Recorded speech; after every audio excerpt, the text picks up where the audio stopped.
You're watching Absolute Football TV. I thought I'd look at Mancini's sacking at Manchester City.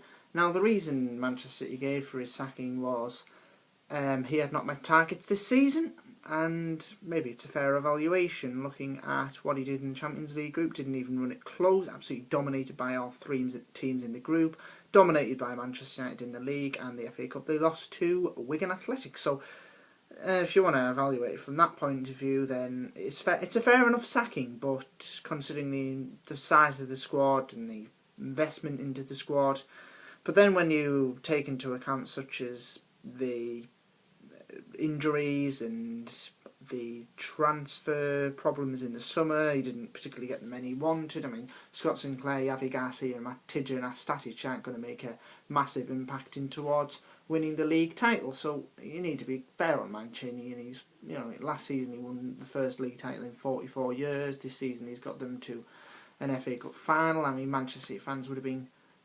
perfectly pleased with this 3 or 4 years ago if you were suggesting that they would be in this situation. I think it's the European front that's done him again, like it did at Inter Milan. Now, whoever they bring in as manager next, the bookmakers saying Pellegrini, but they obviously need to back him and they need to make sure he gets the best targets in. Pellegrini is an experience of managing big egos, obviously he manages Malaga, but they're not as big as Manchester City. He managed Real Madrid in the 2009-10 season. That was when they signed the likes of Cristiano Ronaldo, Kaká, prior to the season beginning. And they missed out on the league title to what is the best footballing side perhaps that has been in history, and that was Guardiola's Barcelona side, and they were a lot better than Real Madrid.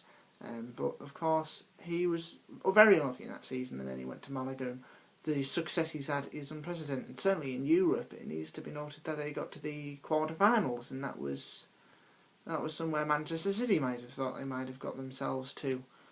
So something needs to drastically change there. Another name that could be suggested is Rafa Benitez. He's apparently staying on in England after he's left Chelsea. That's after this weekend. If he wins the Europa League, that's another trophy in his excellent success in Europe. In Valencia he won them the UEFA Cup. Liverpool, he won the Champions League with them when they weren't the best side in the competition. He challenged Barcelona and Real Madrid with Valencia in the early 2000s. So he is certainly a manager with excellent success in the job he's done at Chelsea, considering the constraints and the pressure and such other scrutiny that he's been faced with. He's been impeccable, and he's got majority of the squad working well, and he could be a useful idea as a manager to come into Manchester City. I think he could do a job there and certainly steer them out of the Champions League group. Simply because of the seeding, they are going to be in another group of death, it looks like. So, yeah, it'd be an interesting if he went to Manchester City, Rafa Benitez. Another manager that could go there is Frank de Boer. I've just thought of him looking at Ajax. He might want to move himself up in the world. He's got another league championship with Ajax, and he's brought in youth, and he's adapted it really well at Ajax. And they were much better than Manchester City in both games, and there's lots of players he could bring to Manchester City, Sem de Jong and Moisander and Victor Fischer, Christian Eriksen could be tempted to Manchester City, and they're all players that would fill into positions that Manchester City have been a bit iffy in this season. There will be some good signings. There will be some good signings for Manchester City and could push them further to that league title. I think it's a good time to make a managerial change. You've got Chelsea changing their manager. You have Manchester United obviously changing their manager. So it's the changing face of English football.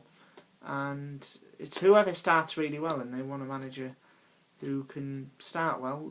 Chelsea can have that in Mourinho, and Pellegrini would be an interesting proposition.